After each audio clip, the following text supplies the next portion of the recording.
Olá a todos, há quanto tempo, hein? Pessoal, estou aqui no início do vídeo para convidar a todos os que acreditam em Jesus Cristo, para fazermos uma campanha de oração a favor do Brasil e do mundo para que Deus venha livrar a população mundial desta terrível situações. O coronavírus está afetando a economia, segurança, saúde, escolas, igrejas, enfim, tudo que está ao nosso redor. Se você é cristão e acredita em Deus, eu lhes convido para orar e jejunha entre dia 4 e dia 5 de abril, a favor do nosso Brasil e do mundo. Muito obrigado, fiquem na santa paz de Deus.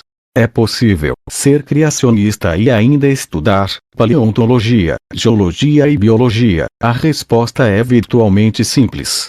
Sim, espera mais. Somente a evolução pode com certeza nos mostra com exatidão como eram estes fósseis gigantescos. Bom, isto está incorreto. A ciência criacionista explica com precisão os fósseis tanto de dinossauros quanto de outras formas de vida, que não estão mais presentes na atualidade. Na descrição, irei deixar algumas referências usadas, e também onde poderão tirar mais dúvidas a respeito disso. Então vamos começar, usando a ciência para explicar o início da Bíblia. Vamos lá. Quem tiver uma Bíblia, confira comigo e também, por favor, confirar alguns sites de biologia. Bíblia Sagrada, livro de Gênesis, capítulo 1, verso 1. No princípio criou Deus os céus e a terra. Verso 2, e a terra era sem forma e vazia e havia trevas sobre a face das águas. Pronto, agora vamos analisar por meio de dados científicos. Biologia. No início, a Terra era um conglomerado de gases tóxicos, unidos por um centro de gravidade, impossibilitando assim a existência de vida nesse estágio primitivo cósmico. Vemos aqui que é claramente fácil de entender que ambas as fontes são corretas. Vamos partir para outro ponto ainda em Gênesis capítulo 1, verso 9. Acompanhe. E disse Deus: ajuntem-se as águas debaixo dos céus em um lugar, e apareça a porção seca. E assim foi. Agora, a análise biológica. A Bíblia é o único livro antigo que aponta a existência de um único continente, e também de um único oceano primitivo. Reparem que quando a Bíblia diz, apareça a porção seca, se hoje formos estudar, veremos que se trata de um continente principal, ou seja, o que conhecemos hoje como Pangeia, e o único oceano seria o que conhecemos hoje como Pantalassa, ou oceano primitivo. Isso todos os cientistas concordam, pois isso foi mostrado por meio de estudos. Gênesis capítulo 2, verso 7, que nos diz: e formou o Senhor Deus o homem do pó da terra, e soprou em suas narinas o fôlego da vida, e o homem foi feito uma alma vivente. Análise biológica. Carbono, nitrogênio, hidrogênio e oxigênio formaram a primeira molécula orgânica, um astro nucleico em meio aquoso no barro ou terra. Outra vez, vemos que novamente a Bíblia está certa. Vamos continuar ainda em Gênesis capítulo 2, verso 21 ao 23. Então o Senhor Deus fez cair um sono pesado sobre Adão, e este adormeceu, e Deus tomou uma das suas costelas e colocou a carne em seu lugar, e da costela que o Senhor Deus tomou do homem, formou uma mulher e a trouxe a Adão.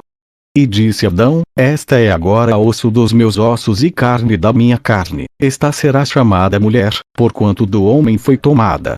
Análise de etimologia. O termo Adão significa proveniente do barro ou da terra, isso é, aquele que se originou da terra, ou do pó da terra. Análise biológica. Resumida parte, e o Senhor Deus fez cair um pesado sono sobre Adão. Isso aí é anestesia geral, ou seja, a metodologia que Deus usou está correto cientificamente. Segunda parte, Deus tirou uma costela de Adão e preencheu com carne. Na costela existe algo que todos os cientistas conhecem, que é a medula óssea, e na medula óssea existem células troncos, e das células troncos é possível clonar um órgão, clonar uma cartelagem ou clonar uma pessoa. A Bíblia não está incorreta. Podemos ver que é evidente que cientificamente ela está correta. Talvez os cientistas evolucionistas não concordem com o método que ele usou, mas não está errado. E também, para finalizar, está escrito que Deus colocou carne no lugar. Isso aí nada mais é que o método conhecido hoje como cirurgia plástica. Mais uma vez está certo a metodologia que o Senhor Deus usou. Tá pensando que acabou? Meu amigo, ainda tem mais. Vamos comigo. Agora vamos falar o método científico evolucionista. Agora, quando se trata da resposta evolucionária, experimentação laboratorial e análises científicas intensivas, tem provado que os organismos vivos evoluíram de químicos não vivos. E isso é tão importante, porque significa que a inteligência não foi necessária para a formação da vida. No início, somos todos descendentes de um ancestral comum, e assim como você e seus primos, são descendentes de uma avó, e por meio de um processo de descendência com modificações, esse antepassado comum deu a origem à diversidade incrível, que hoje conhecemos pelo meio do registro fóssil e também em nosso redor hoje. Segundo a evolução, isso é a prova científica, a evolução nada mais é que todos os seres humanos são primos distantes, o homem o carvalho, o beija-flor e as criaturas marinhas. A vida é uma questão de mudanças, e a sequência do registro fóssil, nas camadas ou estratos geológicos, mostra essa possível mudança, e é muito claro, a progressão, das formas de vida mais simples, evoluindo para formas de vidas, mais complexas e completas. E isso é aceita por boa parte dos estudiosos científicos como verdade absoluta. Agora a datação radiométrica da Terra demonstra que tem 4,5 bilhões de anos, aproximadamente, e as rochas e fósseis que vemos ao nosso redor têm milhares e milhares de anos. De acordo com a datação radiométrica, isso segundo a evolução é muito tempo. Isto é tempo para evoluir. Isso para os evolucionistas é a prova científica. Agora vamos para os questionamentos de ambas as partes. O criacionista indagaria, depois de dar uma introdução como essa, poderia me dizer, onde eu posso colocar Deus nisto, ou você o eliminou? E um evolucionista responderia, de forma simples, de acordo com Freud, foi o homem que criou a Deus. O doutor Sigmund Freud analisou e observou que por muitos anos, que o homem é lotado de problemas e medos profundos, vivendo neste mundo, de doenças, fome e guerra. Ele clamava por um ser que pudesse ajudá-lo e responder por ele, de acordo com o pensamento de Freud. Agora, é a vez do cientista criacionista. Freud estava errado. Que como assim? Sim, Freud errou, e eu vou explicar.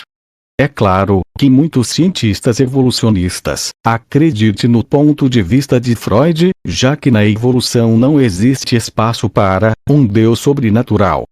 E já que, segundo a evolução, não existe Deus, então não existem regras, e ninguém a quem devemos prestar conta de nossos erros e atitudes, mas o homem não criou Deus em sua mente. Freud errou feio nisso.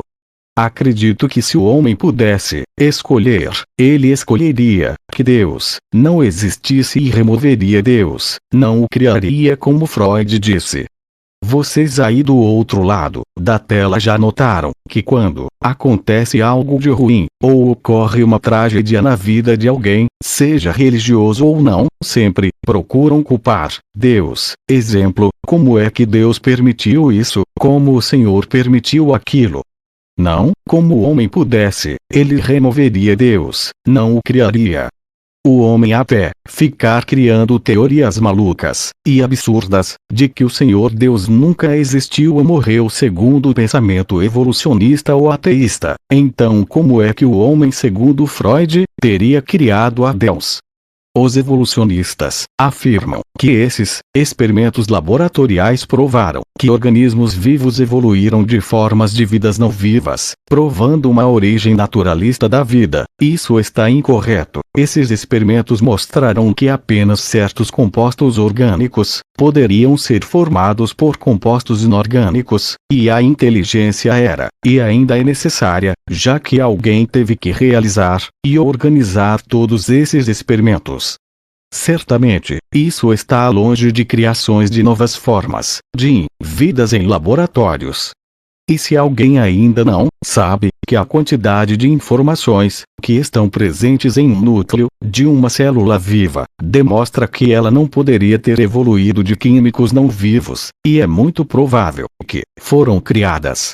Vocês sabem que os registros fósseis não revelam o desenvolvimento de forma contínua de uma criatura para outra criatura.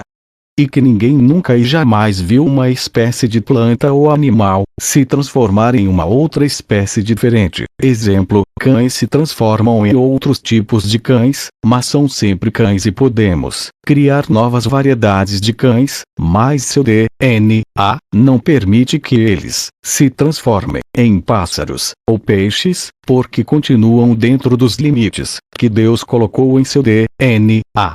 Existem camadas de pressupostos para calcular a idade real da Terra, usando datação radiométrica. A Terra não tem bilhões de anos. A Terra não tem nem 1 milhão de anos. Nada disso. Como eu sei disso? De forma simples. Em 2004, foi retirado um fóssil de um Tiranossauro Rex, que quando foi analisado em um microscópio eletrônico, foi visto células, vasos sanguíneos, tecidos moles, e outras moléculas orgânicas, que segundo os cientistas, não deveriam estar ali, pois de acordo com estudos a idade da vida de um DNA é de apenas 520 anos aproximadamente, e que moléculas orgânicas não duram mais que 100 mil anos. Então, como moléculas orgânicas foram encontradas ainda fresca dentro do fóssil de um tiranossauro se segundo a evolução foram extintos há mais de 65 milhões de anos?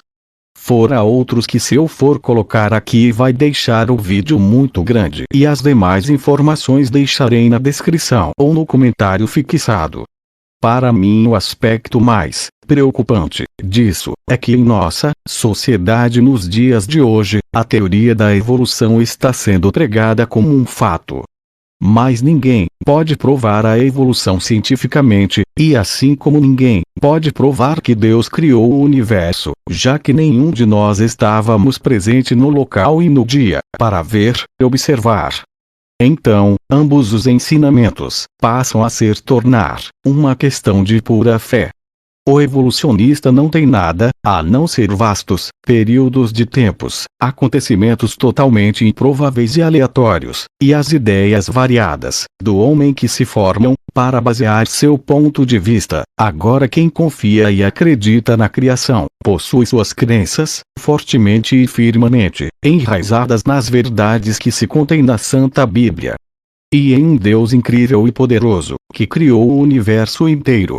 Agora eu deixarei a você o direito de livre escolha, ou você aceita para si as ideias e convicções humanas, ou aceita em seu coração as palavras de Deus.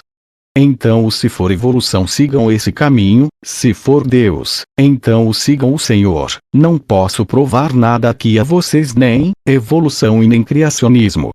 Só posso apresentar teorias. Você pode apostar a sua eternidade nas visões de Freud e Darwin se quiser, pois eu confio em Jesus Cristo. O ponto que mais se separa entre criação e evolução é que na evolução, os mais fracos não sobrevivem e para sobreviver é preciso estar adaptado e preparado, senão deixa de existir. Agora o lado de Deus é que o mais forte de todos morreu pelos mais fracos, para que os mais fracos pudessem viver. Jesus pagou por nossos pecados, e ao terceiro dia ressuscitou. Alguns podem chamar isso de besteira, mas eu chamo de humildade. Se há alguém que no passado eu ofendi por conta desses dois lados, Peço perdão, seja lá o caminho que você escolher, Deus ou evolução, saiba que você tem o direito de livre escolha. Só sei que eu escolho a Jesus Cristo e vou segui-lo e almejar a vida eterna que ele nos prometeu. Desejo a todos paz, alegria, e que orem para que o Brasil e o mundo saiam desta crise. Amém. Obrigado.